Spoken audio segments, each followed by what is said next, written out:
Hi everybody, Tim Hughes here. I'm the CEO and co-founder of DLA Ignite.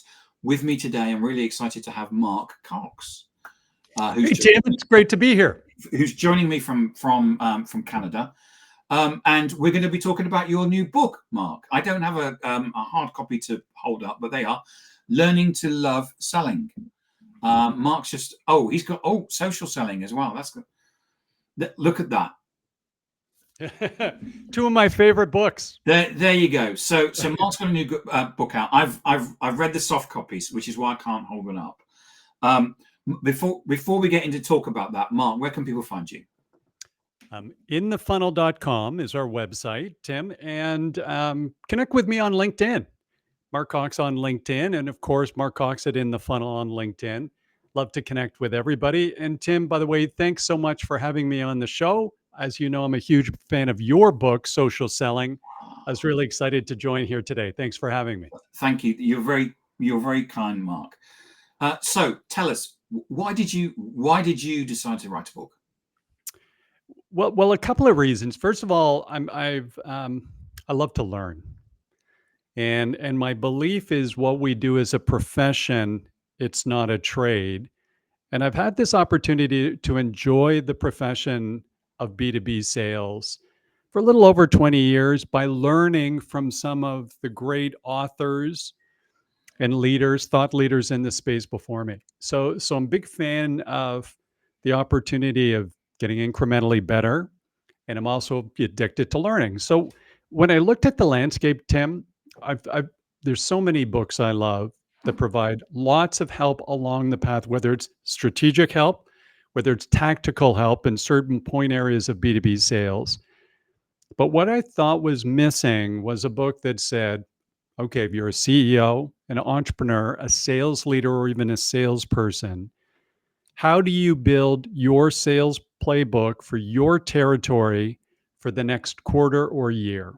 What are the things needed to build that game plan to win for the next quarter of year? Sort of aggregating some of the best thinking along, the lines of strategy, and then bringing to bear some of the most important things tactically. So we call it the sales playbook, and we think anybody today could pick up this book and leverage it for their business for the next quarter or year and really make an impact. That's why we wrote the book. So Mark, you clearly have the fan club watching today because Jake Warren says the book is a must-read. Oh, thanks, Jake. And Andrew Starwick says Jake Warren agreed. And Michael Zornes says 100% love the book. Wow. There you go. With a very small sample of 3. Well, with me as well, 4. We all. Well, thanks to all of them. So tell us about it, because what you've done in the book is, for me, it's not about how you basically make cold calls or something like that, and it's really about organizing yourself as a salesperson, isn't it? It is, Tim. And by the way, thank you for providing such an amazing testimonial for the book. That's okay. And Julia has brought a copy of the book. Thank you, Julia. Wonderful. Lovely. What we're trying to do, Tim, what we thought through was for anybody out there, you've got a core business capability or a product or service that you sell as a direct contributor. We tried to simplify to think of what are the 4 things you need to think about to convert that capability into revenue for your business. So this is applicable for, again, leaders, entrepreneurs, or direct contributor salespeople. And the 4 things we are serial and linear, meaning you have to think of them in order. First thing that we need to do, we need to understand our value proposition to our market. Okay. And value propositions is 3-legged stool. What do you do? How does what you do tie to a desired outcome of your client? And what's your competitive differentiation? If I know that, I then need to prioritize the pursuit of my target market. That's called territory management. So first identify your ideal client profile, and then figure out how you're going to build pipeline of those people, whether it's growing your existing base of customers or going after new logos. But then you actually have to do it. You have to do demand generation, reaching out into the universe to make first contact And then finally, we have to sell better than the next company. We call that sales execution. So those are the four things that make up the core sales playbook. And we took a lot of time simplifying this down to those four things. Because what you've done is you've broken the book down, isn't it? Into you've got the sales playbook, where you take the person through the value proposition, territory management, and then demand generation. So you're in effect walking a person through. So Brian says, what a great book, Mark. I couldn't put it down, and it was so easy to read and opened my eyes to areas for improvement in Wow. the sales position. What lovely feedback. Boy, thank you. What Thank you. lovely, Thank you. all those nights that you worked on that and you get that. It's a great feeling, Mark. Yeah. Well, thank you, Brian. Boy, it's boy, we've got such a wonderful community of people being so supportive. I so really appreciate it, everybody. Thank you, thank you, thank you. And Tim, I write in the morning. So Okay, okay. It's 4:30 in the morning and away you Right. go. And as you know, you've got to do it every day. Yeah. Yeah. But there's this, what you've done is that you've broken it down to make it easy steps for people. So for the technical entrepreneur who knows that he or she has got to get into sales, how do I organize myself to take those first steps? For the salesperson that may not have actually had any training, how do they get and understand how to sell? That's kind of how I saw when I read it. I thought this would be perfect for those people. That's exactly who we wrote it for. Okay. So you're absolutely spot on. And the truth of it is, Tim, as well, even if you think of an enterprise sales organization, a lot of times you go into a large organization like SAP. I know you've got a background with Oracle. Somebody's going to step into a territory. Yeah. And a lot of it defaults immediately to opportunity management because they're so well known and there's deals in play and they took over some deals from somebody else. But I really think it's important every quarter to take a pause and go, let me think about what I'm doing before I just go out there and execute and do opportunity management. And so I think it can also apply to that larger enterprise where I've got a territory, even if it's a mature business. How do I take another set of eyes to this, take a clean set of eyes, and actually grow my business in the territory like an entrepreneur, by the way? I find the folks who are best in those It's interesting you organizations. say that, Mark, because in the area of Oracle where I worked, we had 69 salespeople. We had 7 salespeople that always did 200%. Yeah. Always. And most sales teams are kind of like that. So I was actually given a job to say what's happening to these salespeople and why are these seven people? And what they did was that they did what you just said every quarter. Now, I know that organization is now working on a monthly basis because kind of that's SaaS is how you do that. But the other 62 were basically doing that maybe on a yearly basis if they were doing it. But right. what the 7 that were overachieving were doing was sitting down every quarter and saying, okay, how can I do this better? Yes. You're so spot on, Tim. And then, those others you said that are doing it on an annual basis, our experience has been when they did it on the annual basis, they didn't own it. They were doing it for some sales kickoff meeting, so it was for the higher ups. And what's kind of interesting is if you go into those organizations and consult, you say, hey, listen, how's it going in your territory? Let's say we're mid-year through and say, okay, let's go back to that plan you shared with everybody at the sales kickoff. They don't even know where to find it. Like it's not just that they're not using it. They've never opened it again after that annual kickoff, but they can't even find it to go back to it. So I always used to joke in those, because I used to be a part of the corporate world. If you want to get lied to, set up a sales kickoff annually because everybody will come in and tell you their tales and then none of it's ever going to come true. Oh, I could tell you some interesting things that, yeah. I probably signed some form somewhere that says I can't say those things, but one Me day. too. Yeah, me too. So you talk about the sales playbook, and then you go into talk about sales process strategy and the buyer's journey. Talk us through that. Well, again, first of all, those are the three things in terms of sales execution that are most important. So sales process, thinking about the separate and distinct steps to complete a sale for your business. That's different from strategy, which is your game plan to actually progress along those steps successfully. And what I find, Tim, is just along the lines of process. Process is meant to capture experience and expertise and best practices. So you and a process, by the way, they're separate and distinct steps. So when we start to map out, things on our side, the steps to complete a sale, one of the key messages is just try to earn the right to proceed to the next step in the process. You're not having that first meeting and trying to get to this point where I can put a proposal in front of somebody. You have no chance of winning it. In the same way that when I first met my lovely wife, 3 dates in, I was pretty sure she was the one. But if I had actually tried to close the deal and say, "Hey, move in with me. You're dynamite. You're funny. You're beautiful. You're kind. Why don't you move?" She would have run faster than the flash away from me. The idea was just earn the right to get another date. Earn the You right to talk get another about date. your wife in the book, don't you? I do. Donna. Yeah, yeah, yeah. Well, it's so meaningful, obviously for all of us. That's the most important relationship. But it's also so true. I just tried to earn the right for a couple more dates, and I probably did that 500 times before I had the right to ask her to move in with me. And I think from a sales perspective, we always have to remember that buyers work at a different timescale to us. So we may be working and thinking, I want to close this deal this quarter, where Right. the buyer's actually saying, well, I'm going on holiday. Right. And the other thing is we kind of go through the steps of our process, but if you ignore the buyer's journey, it doesn't matter. They don't care about our process.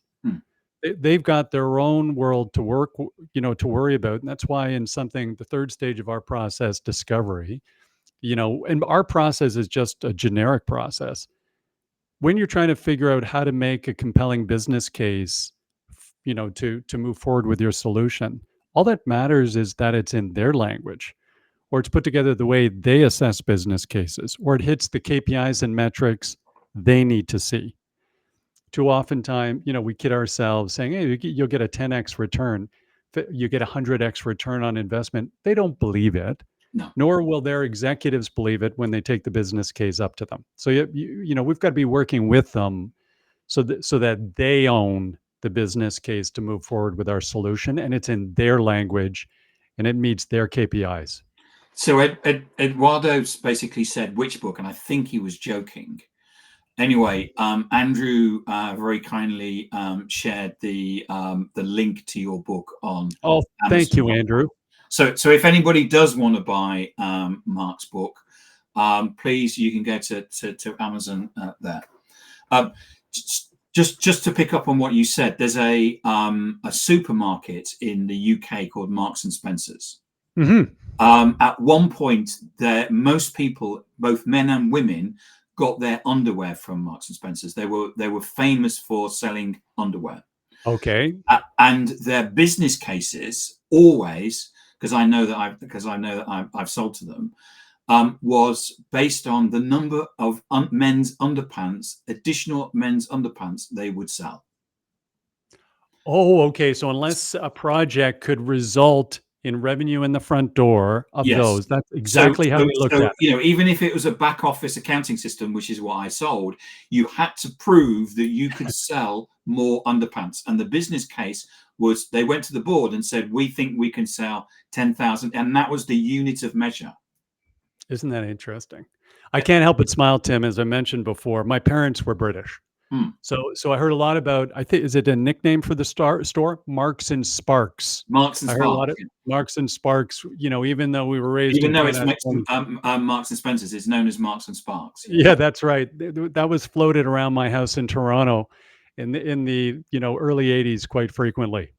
Now, one of the things that I thought was really interesting about the book, Mark, was that you go through that and then you kind of switch.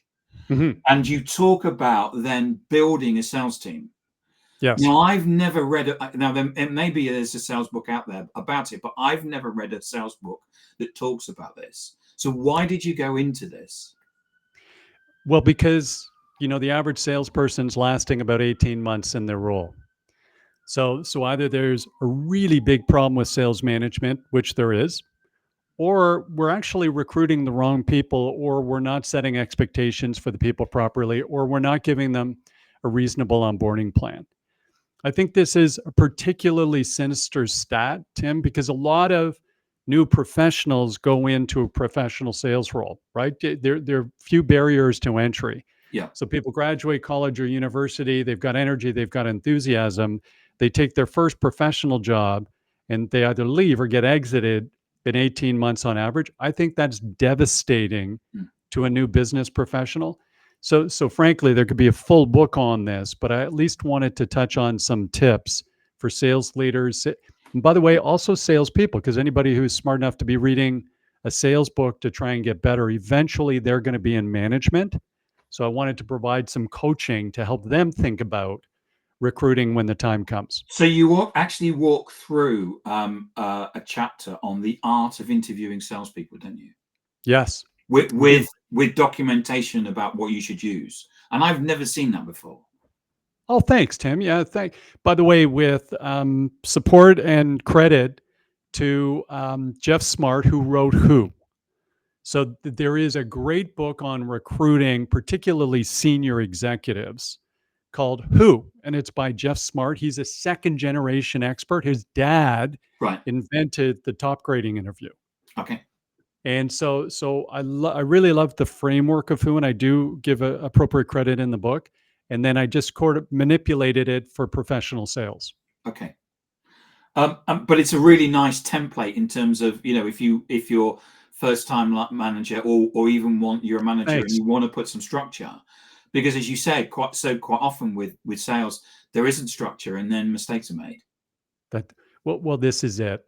And it's changing now, but for a number of years there, particularly in SaaS, we all had so much pressure on ourselves to build our teams crazy quickly, just ridiculously quickly. So I think we lost our concern for the individual. And so we were a little more concerned with ourselves as sales leaders and just building out the team, but, hire 30 and, 6 weeks later, 13 or 15 are still there. That's just not the way to do it. No, it's not. No, I remember seeing a CV coming in from a bricklayer. Wow. Think of that. And I asked the advice, and they said, well, if they've put a CV in, then you need to interview them. Yeah, there you go. There's a perfect example of the problem. Which is, and then you also do a section on onboarding, which is another area that's quite, here's your laptop, start selling. Where onboarding is so important, isn't it? It's so critically important. And by the way, it sets the tone. It's so important to set the tone for that person's experience. First impressions matter. That first day when somebody comes into your office, as you said, do you have a laptop and and a cell phone and away you go? Or have you actually announced to the office who's coming in? Yeah. Do you have senior executives meeting with them during the first week to properly introduce them to the organization? Of all the people they need to meet in that 4 or 5 week period of, to get them started, do they have to go chase these people down? Or have we pre-set up these meetings and coached the people they're meeting with on how to be most helpful to the new hire? I've been an executive coming in to lead sales organizations where the state of the environment was a complete embarrassment. I sat in my executive assistant's desk for 3 weeks once while the person I was replacing was still working out, their final tenure. So it's all about just making sure, hey, we've got to make the investment, recruit the right people, but then invest in them so that we're ensuring some success. And this will be a huge difference. By the way, that formal onboarding plan, there's responsibility on both sides. Yes. We like the training and certification and testing. So the individual has really got to be making sure they're managing their learning curve, and on a weekly basis, let's do some testing or assessment to see if they're learning what they need to learn, versus, hey, Mark, just jump in the car with Tim and spend a couple days on sales calls with Tim. I've seen salespeople being taken on and, them drowning in the politics and, Can't get their legs. and you can just see them, you can just see them drowning, and and it's that attitude which you said, which is, well, we'll take 10 on, and 2 will be here in 2 years' time, and there are large, as you know, there are large enterprise software organizations. They're actually proud of that fact. Yeah. Where they say, well, listen, this is a sink or swim, and it's part of our test. Can you imagine pulling somebody from another organization, convincing them to join, and then dumping them in the deep end, making sure they have no help or support, and the 1 or 2 survive? By the way, the skills or capabilities for the 1 or 2 that survive, those may not be the values we want in our sales environment anyway. So this part is particularly broken. And I think there's just easy tips here on things we can all do to just make that experience better for the new hire. It also sets the tone for, how well prepared we are before they get there, shows them how well prepared we expect them to be when they're making sales calls and building their sales plans. Mark, thank you so much for coming on today and talking about your new book. Do you want to hold it up so that everybody can see it? Tim, thank you so much for having me. And there folks, you go. Learn to Love Selling by Mark Cox, which is available on Amazon worldwide. And Mark, where can people find you? Oh, there's another book as well that you can get as well. Another great book, Social Selling by Timothy Hughes. People can find us at www.inthefunnel.com, and connect with me, please, on LinkedIn. Thanks, Tim, so much for having me on the show.